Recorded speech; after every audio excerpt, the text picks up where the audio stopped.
Let's get ready for a rant.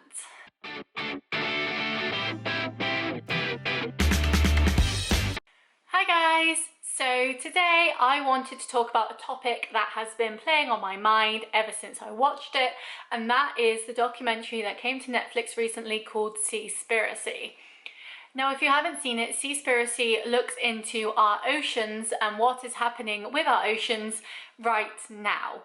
This is not stuff that is happening 10 years ago or 100 years ago or a different time. This is stuff that is happening right now, and I truly believe that more people need to be informed on it because this could change the course of our future. Not only me, not only people in certain countries, everyone in the world this could affect. Now I'm going to break this review down into 3 subsections, which is the plastic side, the animal side and the human side, because while this documentary is about the oceans and obviously about animals, there's a lot more to it than what first meets the eye. And so I'm going to start with plastic, and during this review I am going to be quoting facts and figures that were given to us from the documentary so you can hopefully be more informed into what is happening. So I'm going to start off with plastic. So I'm going to start off with a stat that was told to us in the documentary, and that is an estimated 98% of albatrosses have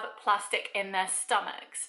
Now I find that absolutely insane, that just looking at one species, and that one species 98% of it has plastic in them, is absolutely mind-blowing. Like, that is completely unjust and horrible, and why should these animals be condemned to a life of suffering because of what us as humans has done to them? If we didn't have these single-use plastics, if we didn't make stuff out of plastic, if we reuse stuff more, recycle more, then this plastic wouldn't end up in the ocean. It would end up back on our shelves or in our clothes or whatever. I think it's shocking that we just don't seem to care, and maybe that's just me, but the overwhelming majority of people that I have spoken to are either uninformed or just don't want to know because they want to keep their comfortable existence. But the insane thing is, your comfortable existence could be cut short because of what is happening in our oceans. I said it in my review, which I will link in the description if you want a written review rather than a talking review. We rely on everything else. Everything is an ecosystem and everything has to work in equilibrium with everything else. And so you take one piece out of that whole system, everything else is going to crumble, whether that's animals on land or animals in the ocean or pollution or the ozone. Just everything affects everything. And so you may not think that it affects you because you don't eat fish, but enough people eat fish that means it is an issue. And even if you don't eat fish, do you always take a bag for life to you at the shop? Do you always recycle? Do you always reuse stuff? What do you do with things that you know you should be recycling but you just can't be bothered, like plastic bottles? Do you go out your way to find a recycling bin rather than a normal bin? Like, it's little things like that. And so you may not think that this affects you because you do not consume things that come from the ocean, but it does affect you because you are putting things into the ocean. And this is a big thing that really frustrated me watching it first time round. And this is the first stat on this side of the topic. Abandoned fishing gear injures or kills over 100,000 whales, dolphins, seals and turtles every year. And there is enough fishing lines set every day to wrap around the earth 500 times. Every day. So you think today when you're watching this, there's fishing line that could wrap around the earth 500 times, and then tomorrow the exact same, and then the next day the exact same. It never ends.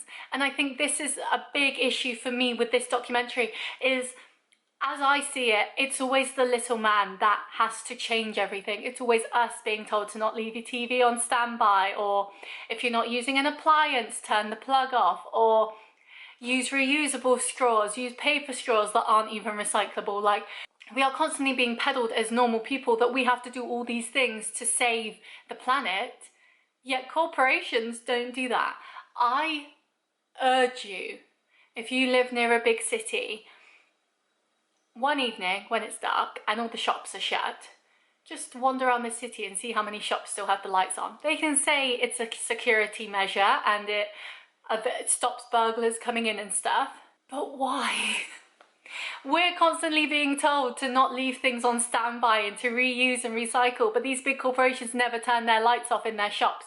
These big corporations are constantly peddling fishing boats out there.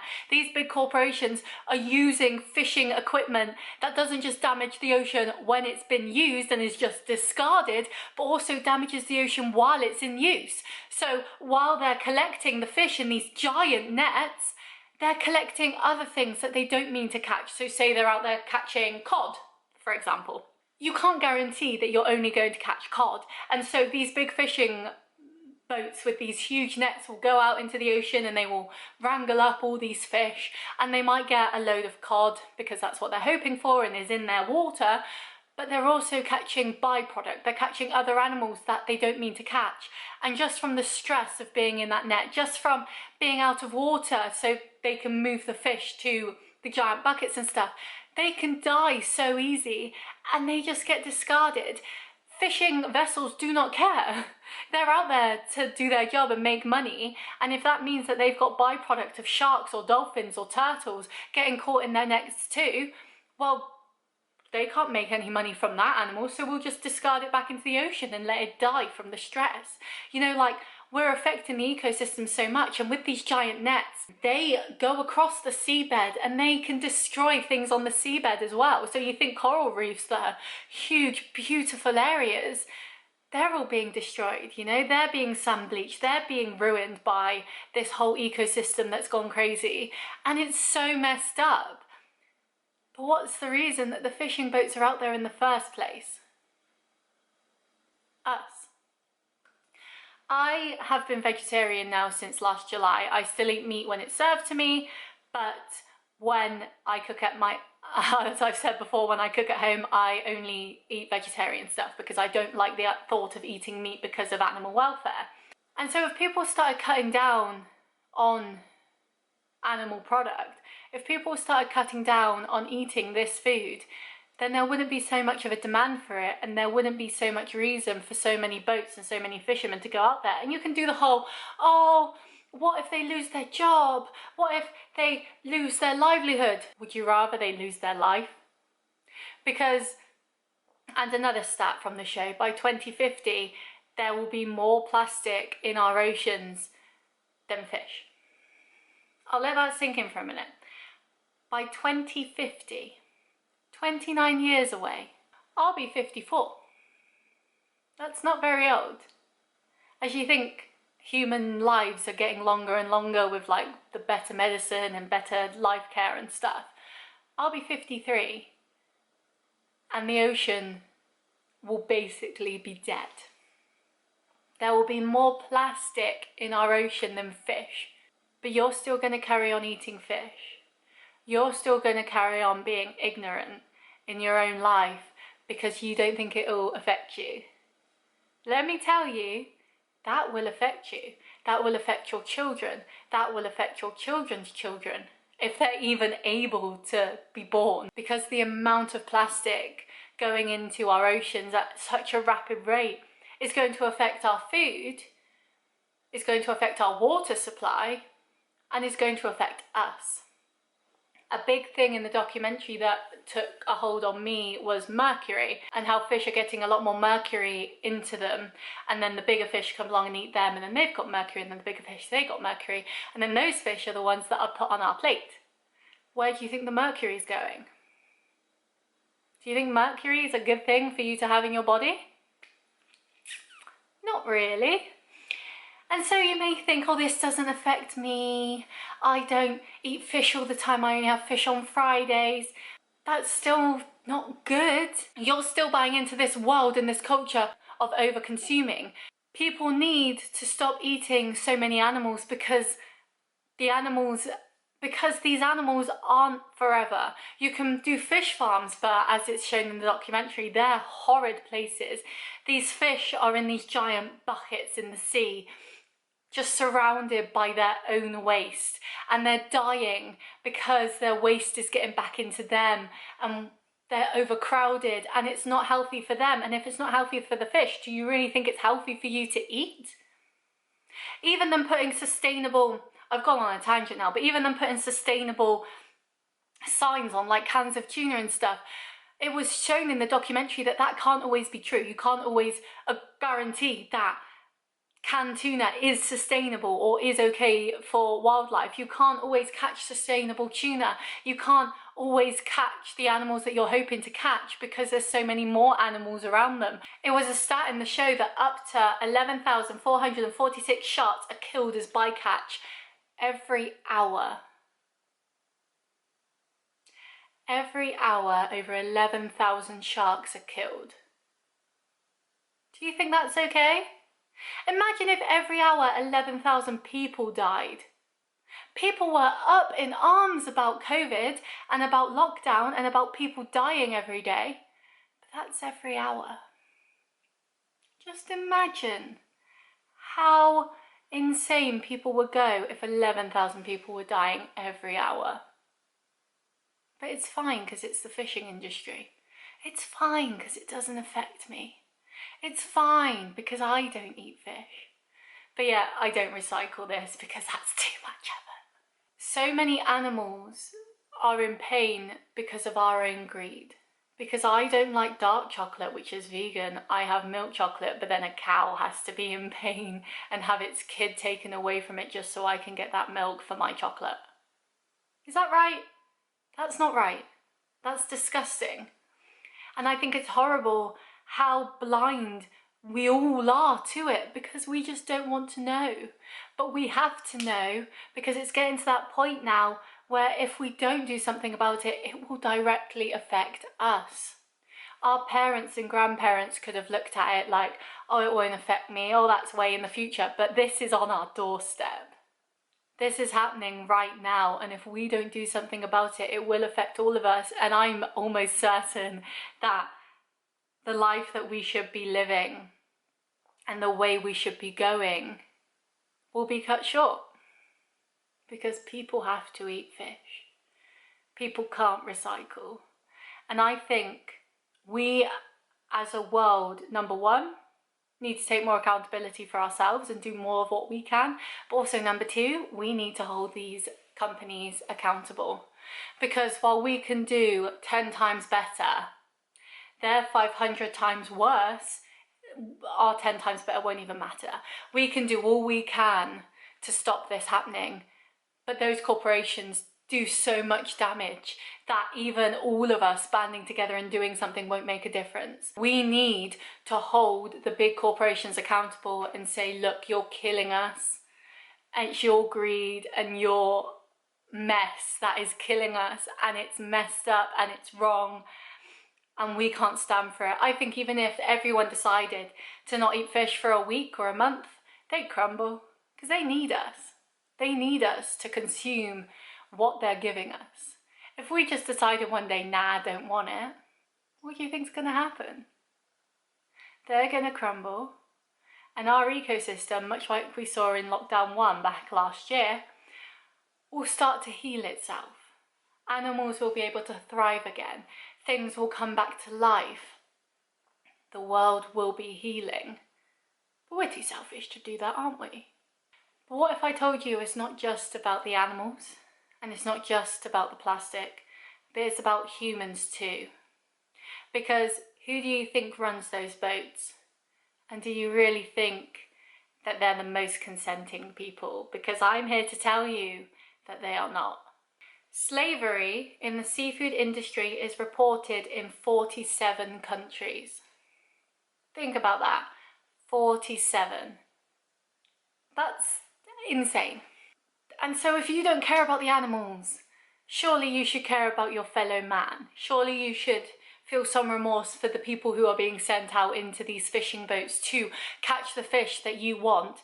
And interestingly, 1 in 3 fish is caught illegally. Do I have to go on? Like, there's literal slavery. There's blooming, in the documentary they showed you that they have fishing standard agencies go to these fishing boats to check how they're doing, and they get bribed because they're not doing what they're meant to. And people that call it out, they're being murdered for calling it out. They're being killed in their own homes by the fishing industry who don't want them to reveal what's really happening. You know something is up when you have to kill someone to make sure it doesn't get out there. And then you have these slaves that are working tirelessly, and if they don't work well enough, they just get thrown overboard. Do you think anyone cares? Their family probably do. But they're never going to find them, are they? It's the ocean. People are dying. Animals that don't need to die are dying. And we and the earth are dying. And you might not want to hear that. You might want to think, oh no, it's just we've been through like ice ages and stuff before. It's just a part and parcel of the Earth's way of going. But not at this rate. Since the 1970s, we've nearly made most of the fish in the ocean extinct. The stats are insane.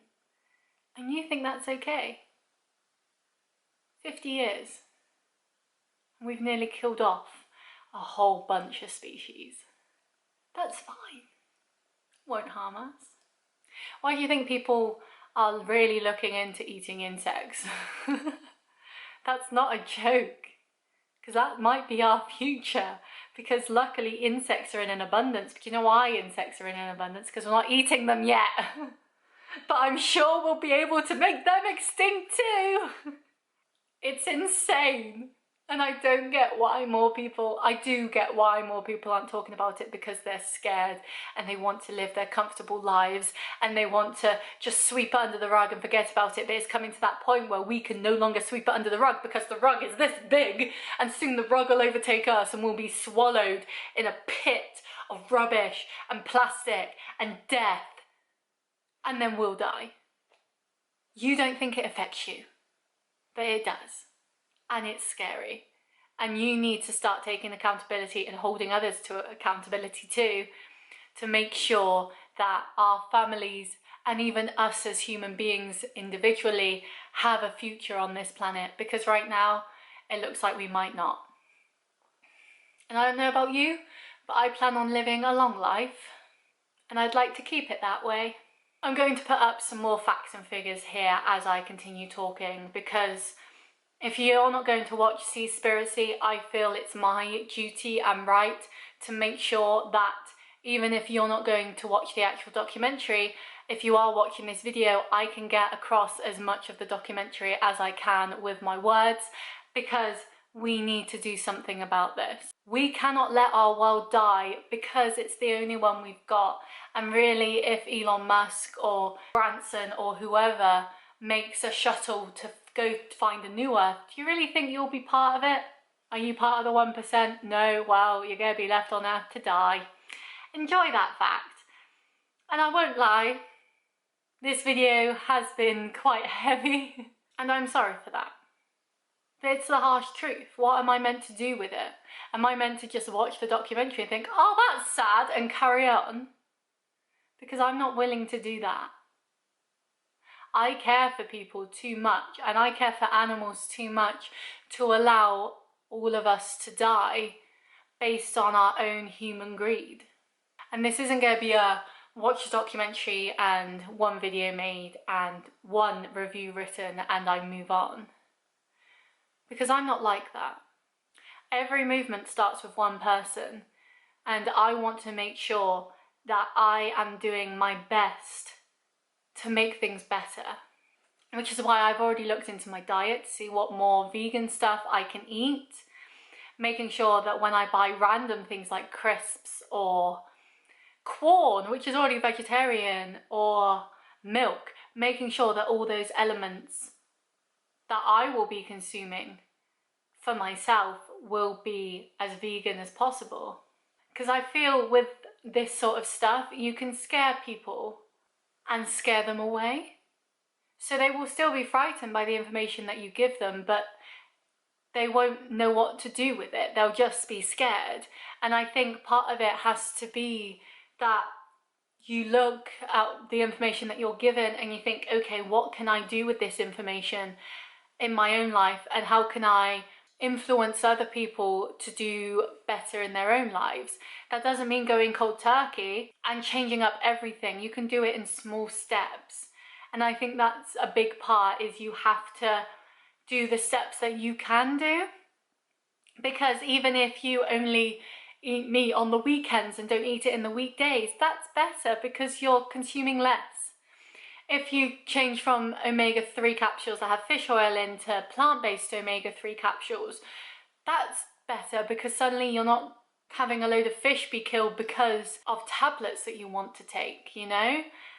You have little things you can change, using reusable bottles instead of one-use ones, keeping Tupperware and washing it out and doing stuff like that, making sure that what you buy from the shop is enough for you and you're not wasting food. A lot of the food I buy now is frozen because it lasts so much longer, and so I know, because I've bought it frozen, even though it's like a 1 kg bag of broccoli, for example, instead of a little fresh broccoli, if I had that little fresh broccoli, that might last me a week, and it always comes with the plastic on it and it'll go off. Whereas my big bag of broccoli will last me months and it will be less plastic than if I buy a new broccoli head every week. And so even little things like that, just making changes to better the world and better yourself, because doing one big change means you'll probably go back to how you were before a few months in because you can't do it anymore. But making little changes that you can keep up can make a difference.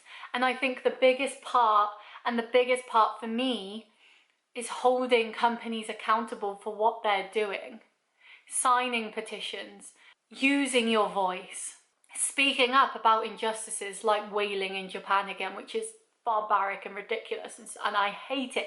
Do you know why they do whaling in Japan? Because they're seen as pests, because they eat fish. And they're eating our fish, and they can't eat our fish because it's our fish, so we have to kill them. Are you okay? Because that's ridiculous. Whales need to eat fish. We don't. So stop eating fish. It makes me so angry, but I want to use my voice to talk to you guys about it and just say, do some research, see what is recyclable in your area, see what you can buy or use to make things that you're having have less pollution on the planet, like frozen food, like reusable bottles, like things that can be used again and again so they're not ending up in our ocean, cutting down on the meat you're eating regardless of what type, cutting down on fast fashion, and just using your voice to bring awareness to it. Because I think that's the main thing, is we need to talk about this stuff more, and if we don't talk about it then nothing happens, and if we do talk about it, little changes might happen, but that's still good because it's still a good change. You should never feel like anything you're doing is too insignificant. If you are doing something to help better the world, then that's brilliant, and we just need more people to do that. So I hope you enjoyed this video if you can. Please let me know what you thought of Seaspiracy. I'm sure I'm going to get comments and replies on this about how ridiculous I am, but I don't care. I once asked on Twitter in a poll, if you've never been a vegetarian or vegan, would you ever do it? And the answer was predominantly no. And I think that's shocking. I do. I really do think that's shocking. Because it's so easy to make small changes to make the world better, and people just aren't willing to do it because they're stubborn and they're selfish. And I just think that's wrong. But yeah, please let me know what you think. Let me know what you thought of the documentary. What did it teach you? And how are you going to make yourself better to better the world? I am definitely going to be calling out more corporations, and I'm going to be using my voice, no matter how small, to make a positive change. Even little things can make a change, and if enough people did little things, they become big things. But yeah, I hope you enjoyed this video, and I will see you next time with something a bit more lighthearted. Bye!